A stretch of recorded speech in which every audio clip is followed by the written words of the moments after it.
U.S.-China summit underway. Inflation highest since Biden. Corporate home sales banned. And Comey blasts Trump.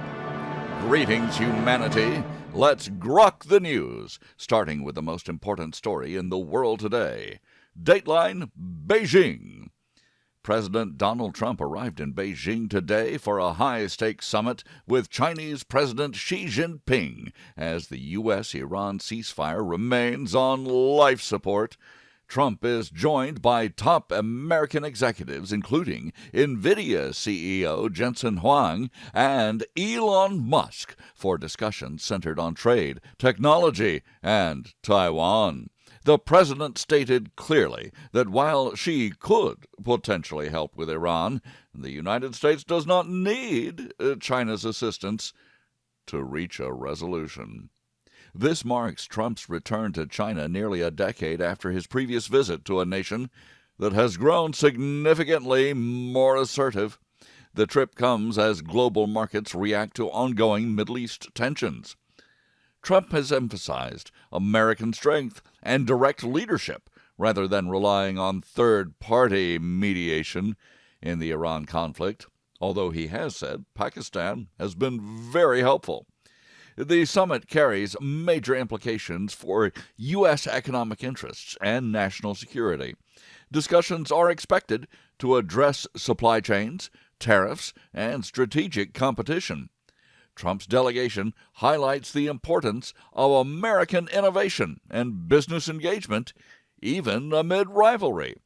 Officials hope for concrete deliverables that protect U.S. workers and technology. I'm Robert Gardner, using GROK each weekday to truthfully summarize the news, well seasoned with my opinions. No extra cost. We review a roundup of the most critical stories in the world right after this. M.S. Gardner, my lovely wife, is author of last year's Moon Meridian Prize winner from April Gloaming Publishing, Wolf's Bane, a dark, serious, modern take on an old fairy tale, a page-turning Southern Gothic story for adults. Wolf's Bane, available now at thecuriousauthor.com, all one word, thecuriousauthor.com, and of course on Amazon. Now we grok the news headlines from around the world. Dateline, Washington, D.C. Pressure builds in the House to pass Senate-approved legislation that would ban institutional investors from purchasing single-family American homes. Lawmakers argue the bill is essential to restore housing affordability for working families and defend the traditional dream of home ownership from corporate consolidation that has driven up prices mercilessly across the country. Dateline across the U.S. Education software firm Canvas paid off hackers to delete stolen student data after a major breach, prompting fresh concerns about whether American school children are truly safer in an era of rampant cyber threats targeting educational institutions and personal information. Former FBI Director James Comey claimed President Trump is not okay and seems nuts during his latest public criticism of the sitting president, renewing conservative accusations that deep state figures like Comey continue their partisan campaign against the administration. Dateline, Ohio. An Ohio Democratic candidate for governor, Amy Acton, is facing accusations of posing as a moderate to appeal to centrist voters while maintaining more progressive policy positions in truth that conflict with traditional Midwestern values on life, family, and the economy. Dateline, Washington, D.C. FDA Commissioner Marty Makary has resigned from his position, with President Trump announcing the departure as the administration conducts a broader review of public health policies and regulatory direction at the agency. Dateline Baltimore.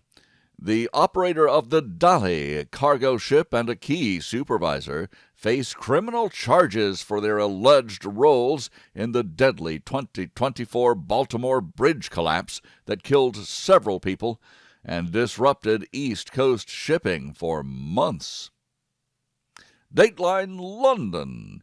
UK Prime Minister Keir Starmer is battling a growing Labour Party rebellion marked by resignations and open defiance, this ahead of the King's speech, as pressure mounts on his ability to hold on to power. Dateline Washington, D.C.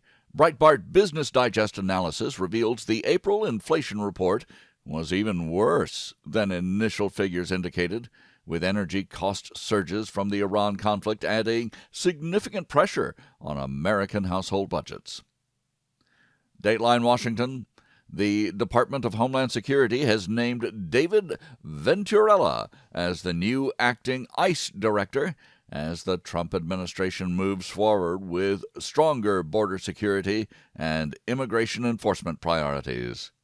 Dateline across the U.S., record numbers of immigration cases are now ending in voluntary departure, according to fresh government reports reflecting a policy shift toward more efficient enforcement measures at the border. Another United States Dateline, Interior Secretary Doug Burgum has outlined his vertical corridor vision in an exclusive interview, describing it as a vital infrastructure and energy independence project for long-term American resilience. And finally, Dateline Washington, D.C. Republicans are advancing proposals for an emergency gas tax holiday to deliver relief to families struggling with soaring fuel prices linked to the ongoing Iran conflict. Well, ran out of time today. Had to cut and trim all of the great commentary that I had. But I thank you for listening. Please join me tomorrow to once again GROK the news. I'm Robert Gardner. Godspeed and God bless.